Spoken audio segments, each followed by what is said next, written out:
Oh, that's weird. Okay, we are going to solve an equation with absolute value in it. So the simplest form we can talk about is like, what if we have the absolute value of x equals 3? Then what I want to see you doing is I want to see you put a number line on there, put a 3 on there, and actually, if you think about it, it's saying the distance from 0 is 3. So it could be 3 to the right, but it could also be 3 to the left, which would be the number -3. And then what's inside the absolute value is what is going to go at those spots. So x is at -3 and x is at a +3. So this gets us two equations. It gets us x equals -3 and it gets us x equals 3.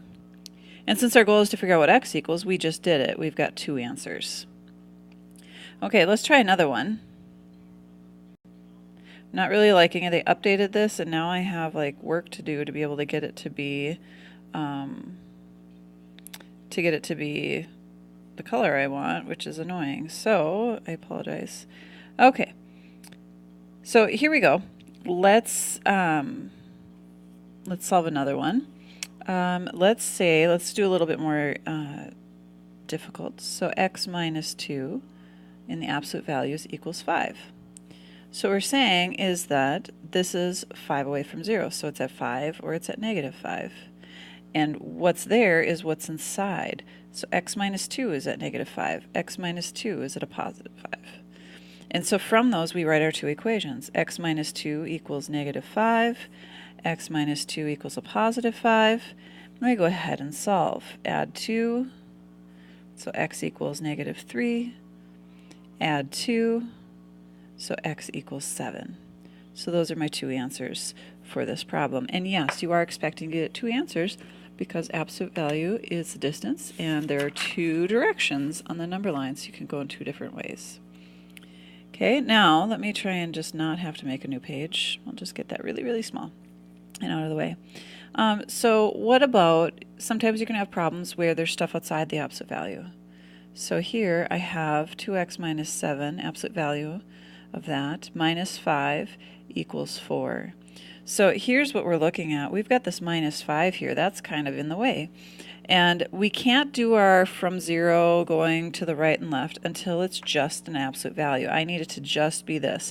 This can't be here. So let's just do our normal algebra and get rid of it. So I'm going to add 5 to both sides.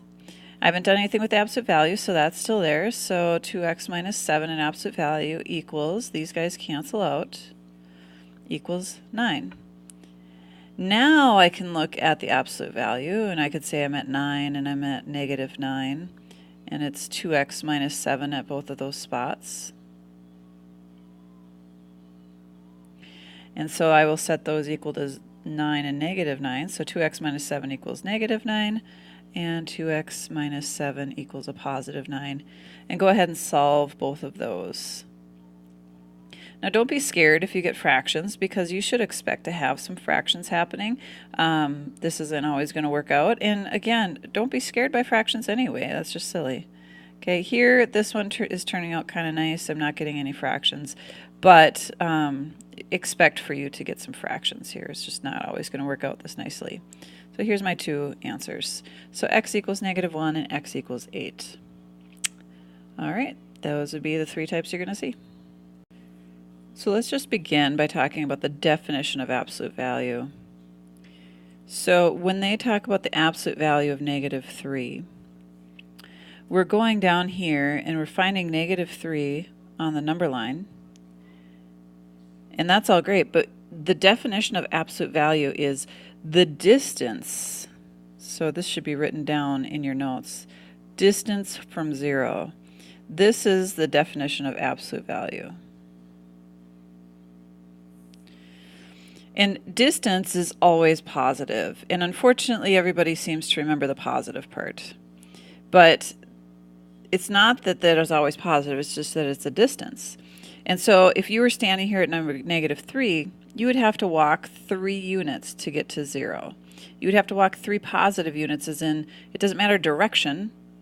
Distance does not care about direction. It just cares about the distance, the amount that you have to walk. Okay? So what we're going to do today is we are actually going to solve, we are actually going to solve